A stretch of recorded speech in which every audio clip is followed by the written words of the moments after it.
Okay so hello everyone, welcome to this session. आज इस session में हम बात करेंगे कि आपका CUET का जो CUET के रिजल्ट आ चुके हैं।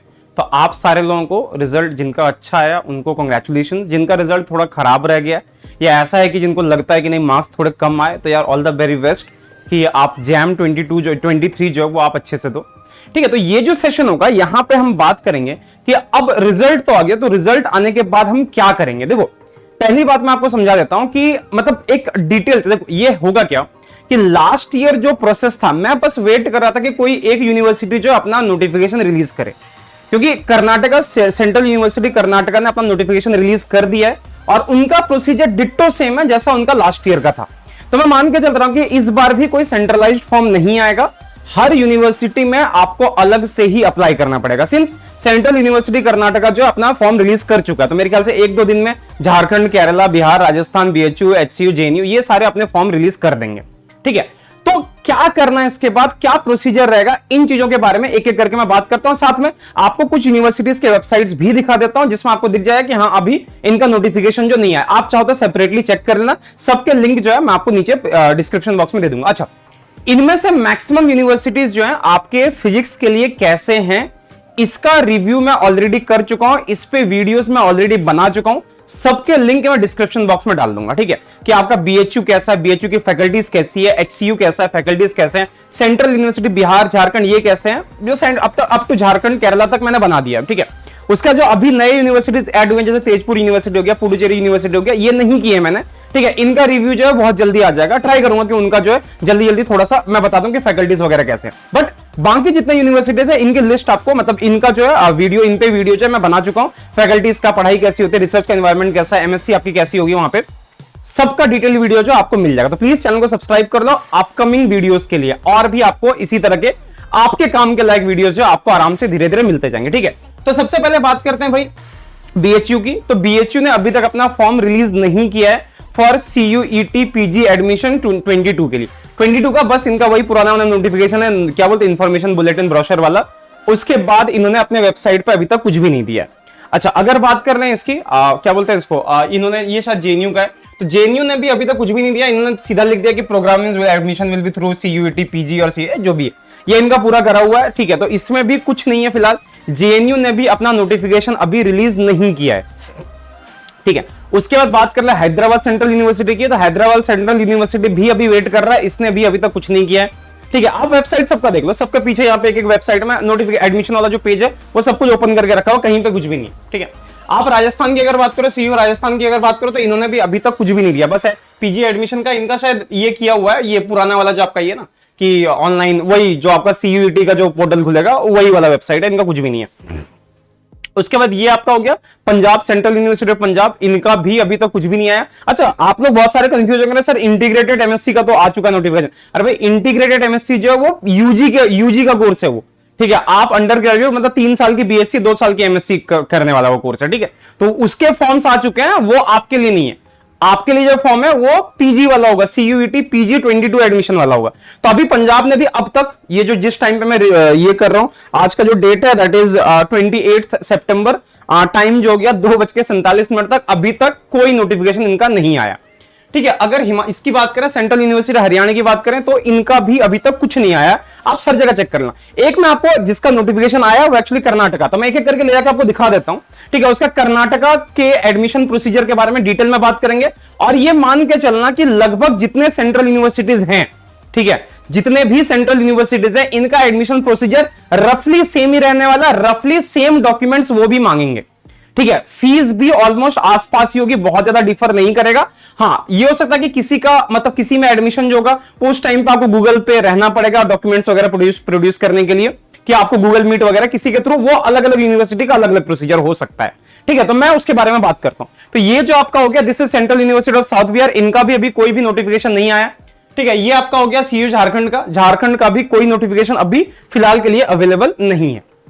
ठीक है, अच्छा अब बात कर लेते हैं सीधा इसका, जिसका नोटिफिकेशन एक्चुअली आया हुआ ये है आपका सेंट्रल यूनिवर्सिटी कर्नाटका, जिन्होंने कल ही नोटिफिकेशन भेजा है। ठीक है, 27 सितंबर को CUET PG एडमिशन 22 का इन्होंने नोटिफिकेशन जो है ये कल ही रिलीज किया है। ठीक है। अब इनका प्रोसीजर क्या है ये पूरा समझ लो। अगर ये प्रोसीजर आपको पता रहे तो मान के चलो कि लगभग जितने यूनिवर्सिटीज हैं, लगभग जितने सेंट्रल यूनिवर्सिटीज हैं, इनका एडमिशन प्रोसीजर ऑलमोस्ट इसी तरह का रहेगा। मतलब एटलीस्ट डॉक्यूमेंट सेम रहेंगे, ठीक है। क्लासेस स्टार्ट होने की जो डेट रहेगी वो भी रफली 10-12 दिन का फर्क हो सकता है, बट वो भी ऑलमोस्ट सेम ही रहने वाला है, ठीक है। और बाकी जो डेट्स होंगे, डेट्स तो खैर थोड़े बहुत अलग हो सकते हैं। अच्छा, एक एक करके इनके बारे में बात करते हैं। इन्होंने साफ यहां पे दिया कि आपका लॉगिन रजिस्ट्रेशन जो है ये आपका 3 अक्टूबर से स्टार्ट हो जाएगा। 3 अक्टूबर 6 बजे शाम से 13 अक्टूबर 6 बजे शाम तक। अच्छा, एक चीज ध्यान रखना, आप लोगों को फॉर्म भरते भरते में भी आदत हो गई हो कि सर लास्ट डेट जो है रात के 11:55 पे होती है, तो याद रखना यहां पे नहीं है। ये इन्होंने 6 बजे अपना पोर्टल बंद कर देना, तो 6 बजे ये पोर्टल अपना बंद कर देंगे, ठीक है। अच्छा, ये हो गया आपका। अच्छा, उसके बाद अगर कोई प्रॉब्लम वगैरह तो ये 13 तारीख को ही, मतलब जो भी आपको डाउट्स वगैरह कुछ भी है, ये 13 तारीख तक ही आपका ये हो जाएगा, ठीक है। अच्छा, उसके बाद और ये इसका लिंक जो है बहुत जल्दी अभी आने वाला है, लिखा हुआ है कि shortly it will be updated या अपलोडेड, लिखा हुआ है सीधा सा, ठीक है। अगर कोई प्रॉब्लम है तो ये आप अगले 2 दिन में ठीक कर सकते हो। 13 से लेकर 15 के बीच में आप इसको ठीक कर सकते हो। 13 से 15 बजे, 15 तारीख 15 अक्टूबर सुबह 10 बजे तक, ठीक है। टाइम एकदम लिखा हुआ, पढ़ लेना इसको प्लीज, डिटेल में एक बार पढ़ लेना, तो बाद में फिर आप ही लोग क्वेश्चन करोगे सर ये दिक्कत आ गई, ये कर सकते हैं, वो कर सकते हैं, तो प्लीज एक बार इसको ढंग से पढ़ लेना, ठीक है। उसके बाद दिया कि डॉक्यूमेंट का जो वेरिफिकेशन होगा वो सारे एचओडीज करेंगे। अगर आपका फिजिक्स डिपार्टमेंट है तो फिजिक्स डिपार्टमेंट का वो जो रिस्पेक्टिव यूनिवर्सिटी है उनके एचओडीज या जो भी टीचर्स हैं वो लोग डॉक्यूमेंट वेरीफाई करेंगे, और ये डॉक्यूमेंट का वेरिफिकेशन जो होगा उसी दिन आपका 15 तारीख को ही 3 बजे शाम तक हो जाएगा। 3 बजे दोपहर शाम जो बोलते हो उस टाइम तक ये हो जाएगा, ठीक है। पहली लिस्ट जो होगी वो आपकी 15 तारीख को ही आ जाएगी। 15 अक्टूबर को पहली लिस्ट 4 बजे शाम तक आ जाएगी, ठीक है। अच्छा, पेमेंट ऑफ फीस जो है, फी की पेमेंट जो आपको 15 से लेकर 19 के बीच में आपको करने का मौका मिलेगा, ठीक है। अच्छा, एक बात और समझ लो, देखो पहली लिस्ट ये निकालेंगे, उसके बाद देखेंगे कि बच्चे फी जमा कर रहे हैं नहीं कर रहे हैं। अगर आपने 19 तारीख तक फी जमा नहीं किया तो फिर ये सेकंड लिस्ट निकालेंगे, फिर 3-4 दिन का टाइम देंगे, फिर थर्ड लिस्ट निकालेंगे। अगर उसमें भी नहीं भरा तो फिर स्पॉट राउंड होता है, ठीक है। हर जगह ये चीज चलता है, लगभग जितने सेंट्रल यूनिवर्सिटीज है सब में ये प्रोसीजर है, ठीक है। तो इनका ऐसा हो गया कि सर जो इनका मतलब जो 19 तक इनकी लास्ट डेट थी, फिर 19 को जो है इन्होंने 6 बजे तक फिर वैकेंसी अगर कोई रह गया फर्स्ट लिस्ट के बाद, अगर जगह खाली रह गई, अगर जितने सीट्स है उतने सीट्स नहीं भरे तो ये फिर अगला जो है अगली लिस्ट निकालेंगे, ठीक है। उसके बाद और इन्होंने प्लस ऐसे क्या रखा है कि फर्स्ट लिस्ट के बाद इनका सेकंड लिस्ट नहीं आएगा, इनकी ओपन काउंसलिंग होगी, ठीक है। अच्छा, ये चीज सुधारना, ठीक है। कुछ यूनिवर्सिटीज जो है सेकंड लिस्ट निकालेंगे फॉर श्योर। इनका ऐसा है कि अगर 19 तारीख तक अगर इनका सीट फिल नहीं हुआ तो फिर ये सीधा ओपन काउंसलिंग कर देंगे, ठीक है। ओपन काउंसलिंग होगा। अच्छा, ओपन काउंसलिंग का ये जो ओपन काउंसलिंग के लिए 22 तारीख तक आप जो है फीस सबमिट कर सकते हो बहुत आराम से। उसके बाद भी अगर कोई दिक्कत आई तो फिर फाइनल काउंसलिंग जो होगी वो आपकी 27 तारीख को 10 बजे से शुरू हो जाएगी, ऐसा लिखा हुआ इसमें, और 31 अक्टूबर से इनकी क्लासेस हो जाएंगे। तो मान के चल लो कि जितने यूनिवर्सिटीज हैं इनका प्रोसीजर लगभग सेम रहने वाला है। पहली लिस्ट अगर फिल नहीं हुई तो वो दूसरी लिस्ट निकालेंगे, दूसरी लिस्ट नहीं फिल हुई तीसरी लिस्ट निकालेंगे, ठीक है। मैक्सिमम मुझे लग रहा है कि इस बार चूंकि थोड़ा लेट कर रहे हैं मे बी, तो शायद दूसरी तीसरी लिस्ट ना निकले, पहली काउंसलिंग के बाद फिर वो ओपन काउंसलिंग जिसको स्पॉट काउंसलिंग बोलते हैं वो कर सकते हैं, ठीक है। अच्छा, इनका थोड़ा सा अब यहां पे मैं आपको कुछ चीजें मैं आपको समझा देता हूं। देखो कि आपको रजिस्ट्रेशन जो इस वेबसाइट पे जाके करना है, इनके वेबसाइट पे खुलेगा, बहुत जल्दी ये खुल जाएगा।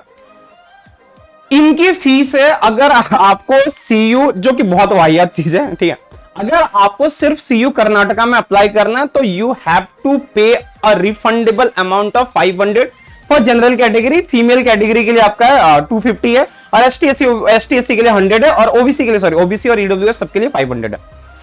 बड़ी वाहियात चीज है, ठीक है। अगर मुझे लगता है कि ऐसा अगर 2-3 यूनिवर्सिटीज में अप्लाई अगर करना पड़ जाए तो भाई आपकी बढ़िया अच्छी खासी जेब जो है ढीली होने वाली है। बट मुझे लगता है कि बहुत सारी यूनिवर्सिटीज ये फी नहीं लेंगे, सारे यूनिवर्सिटीज नहीं लेंगे, बट कुछ यूनिवर्सिटीज लेंगे फॉर श्योर, क्योंकि कर्नाटका ने 500 दे दिया है, तो हो सके किसी और यूनिवर्सिटी के 200, 300, 400 के रेंज में हो, बट होगी, ठीक है। कुछ यूनिवर्सिटी में भी फ्री कर दें, ठीक है। अब वो देखा जाएगा, जब तक नोटिफिकेशन नहीं आएगा हम कुछ भी नहीं बता सकते, बट हाँ इतना ध्यान रखना कि थोड़ा सा जेब जो है आपका ढीला हो सकता है।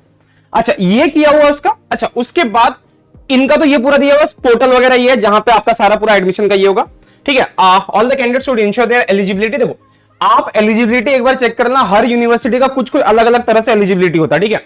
जैसे शायद लास्ट टू लास्ट ईयर कुछ किया था इन्होंने कि जिनका 2017 या 18 से पहले का जिनका यूजी हो, दे आर नॉट एलिजिबल। कुछ यूनिवर्सिटीज ऐसा कर देते हैं, ठीक है। तो जब कभी भी किसी यूनिवर्सिटी में अप्लाई करो, फीस सबमिट करने से पहले ये चेक कर लेना कि क्या ऐसा है क्या उस पर्टिकुलर यूनिवर्सिटी में कि अगर मान लो कि आपका ड्रॉप जो 2 या 3 साल से ज्यादा का हो गया, तो एक बार प्लीज आप एलिजिबिलिटी चेक कर लेना। अदरवाइज जो 1 साल वाले ड्रॉप वाले और जो करंट वाले वो सारी यूनिवर्सिटीज के लिए सिक्योर है, उनको कोई दिक्कत नहीं आएगी, ठीक है। उनको ट्रस्ट में कोई दिक्कत नहीं है, बट स्टिल जिनका 1 साल का भी ड्रॉप है वो प्लीज एक बार रीड कर लेना। बट 1 साल के ड्रॉप वालों को ज्यादा दिक्कत नहीं आएगी।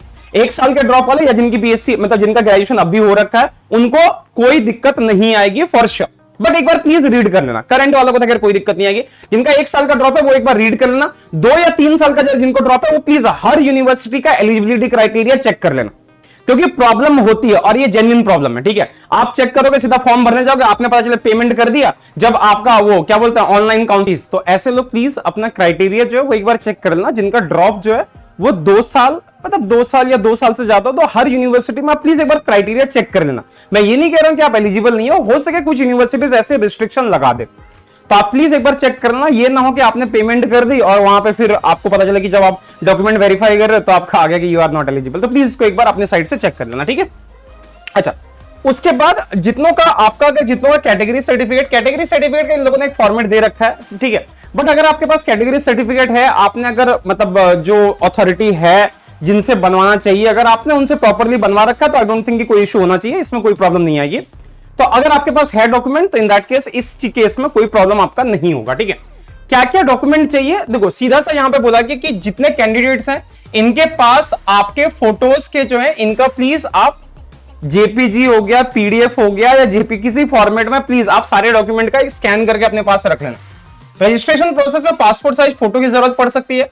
आपका क्लास 10th का मार्कशीट जो इसकी पड़ सकती है, पड़ेगी वैसे, ठीक है। उसका क्लास 12 की मार्कशीट आपको चाहिए, पास सर्टिफिकेट चाहिए क्लास 12 की, valid certificate for date of birth, ठीक है।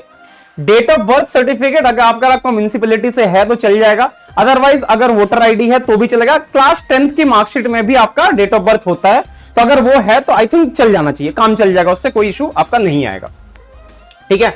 उसके बाद फिर आपका ग्रेजुएशन का मार्कशीट, ठीक है। ग्रेजुएशन का आपका मार्कशीट हो गया। ग्रेजुएशन की डिग्री सर्टिफिकेट, अगर आपके कॉलेज की डिग्री अभी नहीं आई है सो फॉर दैट आपको ये एक बफर देंगे, कुछ दिन का टाइम देंगे, उस पर्टिकुलर डे तक आप बहुत आराम से डॉक्यूमेंट सबमिट कर सकते हो। ये अगर ना भी हो तो अभी चलेगा, ठीक है।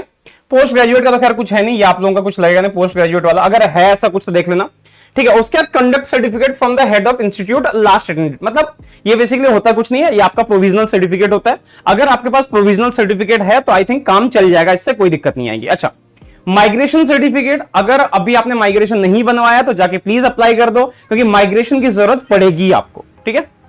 उसके बाद आपका सीएलसी हो गया, एसएलसी हो गया, ये सब आपका हो गया। सीएलसी जो होता है ये आपको कॉलेज से मिलता है, माइग्रेशन जो होता है आपको यूनिवर्सिटी से मिलता है, ठीक है। मैक्सिमम हमारे केस में ऐसा था, डीयू से ऐसा ही था कि माइग्रेशन जो वो हमें यूनिवर्सिटी में जाके अप्लाई करना पड़ता था, और सीएलसी जो हो गया कॉलेज लिविंग सर्टिफिकेट जो हमें कॉलेज से लेना पड़ता है। तो आप देखना अगर ये आपका मिल जाए तो ठीक है। अच्छा, कास्ट सर्टिफिकेट ये आपको दिखाई दिया। अच्छा, एक चीज और जरा ध्यान से कि अगर मान लो कि आपने 1 साल का या 2 साल का ड्रॉप ले रखा है तो प्लीज कोर्ट में जाके एक एफिडेविट बनवा लेना कि जो आपका 1 साल का गैप था उस गैप में आपने क्या किया, ठीक है। अगर आप एग्जाम की प्रिपरेशन कर रहे थे तो आप लिख लेना। 2 साल का अगर आपका ड्रॉप है तो आप लिख देना कि हाँ एग्जाम की प्रिपरेशन कर रहे थे, या फिर ये कि अगर कहीं आपने छोटा मोटा कुछ जॉब किया तो आप वो मेंशन कर सकते हो वहां पे। अगर आपका ड्रॉप है तो वो बनवा के रखना, क्योंकि देखो हर यूनिवर्सिटी जो होगा, अगर हो सके कुछ यूनिवर्सिटी डिमांड ना करे, बट कुछ यूनिवर्सिटी डिमांड कर देगा कि आपका जो 1 साल का या 2 साल का गैप था उस गैप में आपने क्या करा, तो वो आपका मेंशन होना चाहिए वहां पे, ठीक है। तो ये सारी चीजें मैंने आपको बता दी। उसके बाद फिर आपका यही हो गया, कास्ट सर्टिफिकेट हो गया, सेल्फ डिक्लेरेशन फॉर्म आपका, पीडब्ल्यूडी अगर आपका इसमें आता है, people with disability, person with disability में आता है तो आप वो चेक कर लेना, ठीक है। अगर आप कश्मीरी माइग्रेंट हो तो इस केस में आप ये वाला सर्टिफिकेट तैयार रखना। डिफेंस कैटेगरी से अगर आपको कोटा डिफेंस कैटेगरी का अगर मिल रहा है तो उससे रिलेटेड आपके पास होना चाहिए। और बाकी ये सब आप देख लेना, क्योंकि मुझे लगता नहीं कि इनमें से कोई ऐसा है जिसमें शायद अगर कुछ है तो आप इस केस में देख लेना इसको, ठीक है। अच्छा हाँ, अगर कोई डॉक्यूमेंट आप इनमें से सबमिट नहीं कर रहे हो जो आपके लिए एप्लीकेबल है तो इन दैट केस आपको एक अंडरटेकिंग फॉर्म जो है वो यूनिवर्सिटी के साइट से ही मिल जाएगा।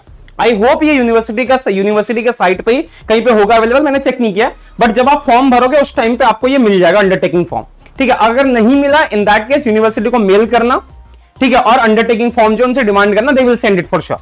ठीक है, तो आप ये चीज देख लेना। ठीक है, और बार बार मैं कह रहा हूं कि प्लीज एक बार ढंग से एलिजिबिलिटी पढ़ लेना। एलिजिबिलिटी बहुत इंपॉर्टेंट है आप सभी के लिए। ठीक है, ये आपका हो गया।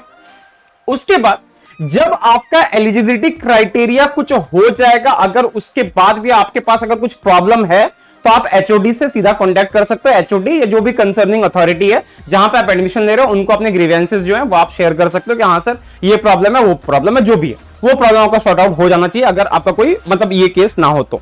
अब ऐसा ना हो कि आपकी डिग्री अगले साल पूरी हो रही है, सितंबर 2023 में पूरी हो रही है, आप इस साल में एडमिशन मांग रहे हो, तो वो नहीं होगा फॉर श्योर, वो चीज नहीं होने वाला। ठीक है, अच्छा उसके बाद क्या हो गया, अब ऐसा हो गया कि देखो जिन कैंडिडेट्स का अब उसके बाद का इनका प्रोसीजर क्या होगा, जो मैंने आपको डेट बता दिया विद इन 13 के बाद का डेट, जो लोग एलिजिबिलिटी क्राइटेरिया को मैच कर जाएंगे उनकी लिस्ट जो है वो यूनिवर्सिटी अपने वेबसाइट पे दे देगा।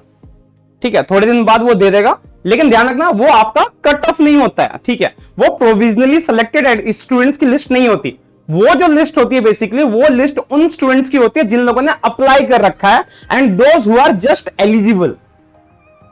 वो लिस्ट नहीं है, वो ये मत समझना कि हाँ मेरा एडमिशन हो गया अपन चलते हैं बोरा बिस्तर बोरिया बिस्तर संभाल के, वो सब कुछ नहीं होगा। तो उसकी लिस्ट जो है वो आपकी आ जाएगी। ठीक है, उसके बाद ये तो सारा प्रोसेस यहां पे पूरा हो गया। और मैंने एक चीज प्रोसेस देखा था यहां पे, हाँ, कि आपका जो अगर आपके लिस्ट में अगर आपका नाम है तो एचओडी या जो भी कंसर्निंग होगा, जो मतलब जो भी अथॉरिटी होगी, वो दे विल मेल यू। ठीक है, और उसके बाद अगर ऐसा होगा कि इनका काउंसलिंग प्रोसेस ऐसा होगा कि वो गूगल मीट के थ्रू करवाएंगे, तो इन दैट केस आपको गूगल मीट पे उस टाइम पे अवेलेबल रहना पड़ेगा, आपको अपने डॉक्यूमेंट्स के साथ। आपको टाइम पे डॉक्यूमेंट जो उनको शो करने पड़ सकते हैं। ठीक है, अगर वो लोग कुछ डॉक्यूमेंट मांगे आपसे, तो सारे ओरिजिनल डॉक्यूमेंट के साथ ऑनलाइन जब आपका प्रोसेस चलेगा, मतलब एडमिशन प्रोसेस जब चलेगा, काउंसलिंग प्रोसेस जब चलेगा, तो उस टाइम पे आपको गूगल मीट या जूम पे कहीं पे भी वो बुला सकते हैं, तो वहां पे आपको अवेलेबल रहना पड़ेगा। ये लास्ट ईयर ऑलमोस्ट सारे यूनिवर्सिटीज ने किया था। ठीक है, कि गूगल मीट या जूम के थ्रू सारे बच्चों को वहां पे रहना पड़ता है। फिर जैसे आपका नाम बुलाया जाएगा, आपको सारे डॉक्यूमेंट जो कैमरे के सामने दिखाना पड़ेगा कि हाँ आपके पास कौन कौन सा डॉक्यूमेंट है। आपसे कुछ पूछा जाएगा कि आपका ये साल कौन सा, वो साल कब आप पास हुए थे, कौन सा ये, वो सारी चीजें आपसे पूछी जाएंगी। तो उस टाइम पे आपको अपने डॉक्यूमेंट्स के साथ तैयार रहना पड़ेगा। यही हो गया, ये पूरा ये जो है ये यही लिखा हुआ, प्लीज एक बार इसको देख लेना। यहां पे एकदम लिखा हुआ candidate should be available for the interaction and it is mandatory. ठीक है, कर्नाटका ने अपने वेबसाइट पे आराम से मेंशन कर दिया है, तो मेरे को लगता है कि लगभग जितनी यूनिवर्सिटीज है सबका ऐसा ही हाल होने वाला है, ऐसा ही रहने वाला है। ठीक है, अच्छा उसके बाद it is sole responsibility of the candidate to ensure its participation in the admission process through online mode. University is not responsible for any technical glitches. अगर लैपटॉप मोबाइल किसी में भी इंटरनेट कनेक्शन में अगर कोई खराबी आई उसी टाइम पे, तो भैया आपकी गलती है। तो इंश्योर कर लेना कि जब प्रोसेस चल रहा हो उस टाइम पे आप ऐसी जगह पे बैठे हो अपने घर में जहां पे एटलीस्ट 4G चल रहा हो, आप आराम से वीडियो कॉल कॉन्फ्रेंसिंग जो भी है वो आप आराम से कर सको। ठीक है, अदरवाइज उस चीज के लिए यूनिवर्सिटी रिस्पॉन्सिबल नहीं रहेगा, समझ लेना इस चीज को। ठीक है, और उसके बाद फिर जब आपका सिलेक्शन हो गया, मान लो कि आपका लिस्ट आ गया कि तो ठीक है, ऊपर से वो लिस्ट निकाल लेंगे जिनके हाईएस्ट मार्क्स रहेंगे उसके अकॉर्डिंग जितने सीट्स रहेंगे वो लिस्ट निकालेंगे कैटेगरी का जो भी है। उसके बाद आपको फीस सबमिट करनी पड़ेगी। आपका फीस सबमिट हो जाएगा, उसके बाद कुछ यूनिवर्सिटीज इसी में एडमिशन को कंफर्म कर देते हैं, कुछ यूनिवर्सिटीज में सेपरेटली आपको ऑफलाइन जाके या फिर जब क्लासेस स्टार्ट होंगी आपको ऑफलाइन जाके सारे डॉक्यूमेंट्स एक बार दोबारा से वहां पे ऑफलाइन मोड में हार्ड कॉपी में आपको सबमिट करना पड़ेगा। कुछ डॉक्यूमेंट्स के ओरिजिनल कॉपीज लगेंगे, जैसे माइग्रेशन हो गया, ये हो गया एडमिशन के बाद जब आप वहां पे पहुंच जाओगे तब। अदरवाइज उससे पहले स्कैन्ड कॉपी या जेरोक्स जो उससे काम चल जाएगा आपका, ऐसी कोई दिक्कत नहीं आएगी। ठीक है, बाकी ये तो सारा हो गया एज पर यूजीसी और सी यूनिवर्सिटी गाइडलाइन के अकॉर्डिंग आपको फीस वगैरह जो वो सारा सबमिट करना पड़ेगा। अच्छा, अब यहां पे एक सवाल आता है कि सर अगर मेरा एक यूनिवर्सिटी में हो गया, मैंने एडमिशन ले लिया, उसके बाद फिर अगर दूसरी अच्छी यूनिवर्सिटी में अगर मेरा नाम आ गया तो फिर अपन क्या करेंगे?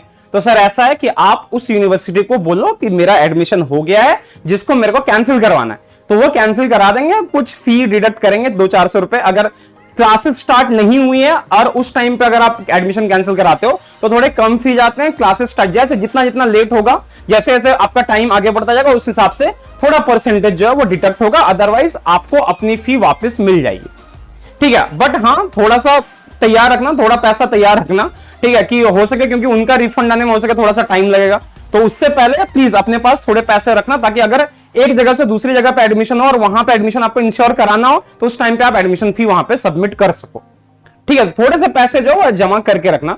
अप्रॉक्स फी इनकी वही जाएगी 10-15 के आसपास ही जानी है, जहां तक मुझे लगता है, इससे ज्यादा किसी की फीस नहीं होगी, ठीक है, जब तक आप हॉस्टल नहीं ले रहे हो। हॉस्टल की फीस जो होती है वो अलग से जाती है, मुझे आइडिया नहीं है एक्चुअली एडमिशन फी का, इनके इसमें कुछ दिया हुआ नहीं है, तो मैं एक रफ सा आपको बता रहा हूं कि आप पैसे थोड़े से तैयार रखना, ठीक है। और एडमिशन मतलब ये क्या बोलते हैं, ये फी कितनी है, वो फी को आप एक बार वेबसाइट पे भी प्लीज वेरीफाई करना, क्योंकि हर यूनिवर्सिटी का अलग अलग होता है। बीएचयू में आप जाओगे, बीएचयू में पेड फी देखोगे तो वो 50-60 हजार के रेंज में चला जाएगा, पेड फी जो होता है। और उसके बाद जो जनरल कोर्स है वो उससे 10% या कुछ ऐसे होता है, तो सबकी फीस अलग अलग होगी। जेएनयू की फीस कम है, तो हर यूनिवर्सिटी की फीस अलग है, तो प्लीज, तो वो फी जो है वो मैंने कुछ नहीं देखा नहीं है अभी तक, कुछ उनका लिस्ट आया भी नहीं है, क्योंकि हर साल फी थोड़ा बहुत तो चेंज होता ही है, तो इसलिए पिछले साल की फी मैंने सामने नहीं रखी है। तो बेटर होगा कि प्लीज जब एडमिशन हो तो आप थोड़े से पैसे अपने पास रखना जमा करके, ठीक है। ये इनकी रफ बात होगी। उसके बाद जब तक आप डॉक्यूमेंट पूरी तरह से सबमिट नहीं करोगे, जब तक आपका डॉक्यूमेंट ढंग से वेरीफाई नहीं होगा, तब तक आपका एडमिशन जो प्रोविजनल एडमिशन ही रहेगा, एडमिशन कंफर्म जो होगा वो उसके बाद होगा, ठीक है। तो ये सारी चीजें थी यहां पे, यही सारा हो गया कि आपको एसटी सर्टिफिकेट जो वो आपका कहां से होना चाहिए, डिस्ट्रिक्ट मजिस्ट्रेट एडिशनल, ये आप देख लेना, ठीक है, कि आपका जो रिजर्वेशन जो आपका ओबीसी का, जनरल इसका है, ओबीसी का हो गया, ईडब्ल्यूएस का हो गया, एसटी एससी का हो गया, वो कहां से सर्टिफिकेट बना, और कोशिश करना ओबीसी सर्टिफिकेट जो आपका ओबीसी के साथ आपका ओबीसी एनसीएल का अगर लग रहा है तो ओबीसी सर्टिफिकेट जो वो रिसेंट होना चाहिए, ज्यादा पुराना मत करना। अगर आपका ओबीसी सर्टिफिकेट जो 1 साल से ज्यादा पुराना है तो ट्राई करना कि इस गैप में आप बनवा लो उसको, ठीक है। एसटी एससी सर्टिफिकेट में फर्क नहीं पड़ता, बट कोशिश करना कि सबके डॉक्यूमेंट जो है, मतलब सर्टिफिकेट जो है वो नए वाले होने चाहिए, यानी कि पुराने वाले सर्टिफिकेट चल रहे हैं जो ऑफलाइन मोड में आपने कभी 10-12 साल पहले बनाए थे। कोशिश करना कि ऑनलाइन जो आजकल बनता है वो वाला सर्टिफिकेट आपके पास हो, क्योंकि देखो अल्टीमेटली ऐसा होता है कि वो, मतलब ऐसा नहीं कह रही वो डॉक्यूमेंट वो रिजेक्ट कर देंगे, बट रिस्क क्यों लेना, है ना। अपने पास वही डॉक्यूमेंट रखना जो आपके रीसेंट डॉक्यूमेंट्स हो, कैटेगरी वाले, ठीक है। ईडब्ल्यूएस की शायद वैलिडिटी ऐसे 6 महीने या 1 साल होती है, तो प्लीज आप इंश्योर कर लेना कि आपके पास ईडब्ल्यूएस सर्टिफिकेट हो, चाहे ओबीसी सर्टिफिकेट हो, ये सारे डॉक्यूमेंट जो आपके रीसेंट होने चाहिए। एसटीएससी सर्टिफिकेट पुराना चलता है, कोई दिक्कत नहीं होती उसमें, ठीक है। तो ये सारा कुछ था इसमें। बाकी मैंने कुछ और यूनिवर्सिटीज के देखे, उसमें भी लिस्ट अभी आई नहीं है। जैसे ये आपका हो गया केरला, सेंट्रल यूनिवर्सिटी केरला, इसका बोला गया कि अभी आएगा, तो अभी ऐसा कुछ आया नहीं है, इनका अपलोड नहीं हुआ है कुछ भी। उसके बाद ये आपका हो गया तेजपुर यूनिवर्सिटी, इन्होंने भी ऐसा कुछ भी अपलोड नहीं किया है, इनका लास्ट नोटिफिकेशन 17 अगस्त का ही है। तो इन सब के अभी आएंगे। Central university of Himachal Pradesh, इसका भी शायद ऐसा ही है, सेम सही है, इन्होंने अभी तक कुछ भी रिलीज नहीं किया है। बट हाँ, जो कर्नाटका का प्रोसीजर मैंने बताया, वो प्रोसीजर ऑलमोस्ट हर यूनिवर्सिटी में 18-20 करके लगभग सेम ही चलने वाला है, ठीक है। मतलब थोड़ा सा कम, थोड़ा सा ज्यादा, ऑलमोस्ट प्रोसीजर इसी तरह का रहने वाला है। थोड़ा सा आपको जेब ढीला करना पड़ेगा फॉर द रजिस्ट्रेशन प्रोसेस, ठीक है। बस इतना सही है, इसमें बताने के लिए बस इतना कुछ ही है, और कुछ है नहीं। बाकी ये यूनिवर्सिटी, कौन सी यूनिवर्सिटी थी ये, हाँ, पुडुचेरी यूनिवर्सिटी, इन्होंने भी अपनी लिस्ट नहीं दे रखी है। तो प्लीज आप सभी से रिक्वेस्ट है कि कंटिन्यूअसली आप सारे यूनिवर्सिटीज के वेबसाइट्स पे विजिट करते रहो, उनका नोटिफिकेशन आएगा, मैं यूट्यूब पे कम्युनिटी टैब में डाल दूंगा अगर मेरे पास कोई आया तो, और अगर नहीं आया तो प्लीज आप अपने साइड से इंश्योर करना कि जाके चेक करते रहना। इनका कोई सेंट्रलाइज्ड फॉर्म आईआईटी जैम की तरह नहीं आता है, ना तो आईआईटी जैम की तरह, ना ही एनआईटी की तरह कोई सेंट्रलाइज्ड फॉर्म नहीं आएगा। तो हर यूनिवर्सिटी के वेबसाइट पे जाके आपको इंडिविजुअली अप्लाई करना पड़ेगा, और कैसे अप्लाई करना वो पूरा मैंने कर्नाटका वाले प्रोसीजर से समझा दिया, ठीक है। हर यूनिवर्सिटी का लगभग प्रोसीजर सेम रहने वाला। कट ऑफ कितनी जाएगी इसका, लास्ट ईयर के कट ऑफ के अकॉर्डिंग मैंने सारा कुछ लास्ट वाली वीडियो में दे दिया है, आप यहां पे ऊपर या उधर कहीं पे आई टैब में आप देख लेना, वो आपको वीडियो मिल जाएगा, ठीक है। तो इस वीडियो में बस इतना ही। प्लीज आगे और इसी तरह के इंफॉर्मेशन के लिए प्लीज चैनल को सब्सक्राइब कर लो और वीडियो को लाइक कर दो, और आपके वो दोस्त जो एडमिशन लेने वाले हैं या इस वाले में जिनके मार्क्स आ चुके हैं उनको शेयर कर दो, ठीक है। मिलते हैं अगले किसी वीडियो में, तब तक के लिए ta-ta, take care, bye bye and thank you so much.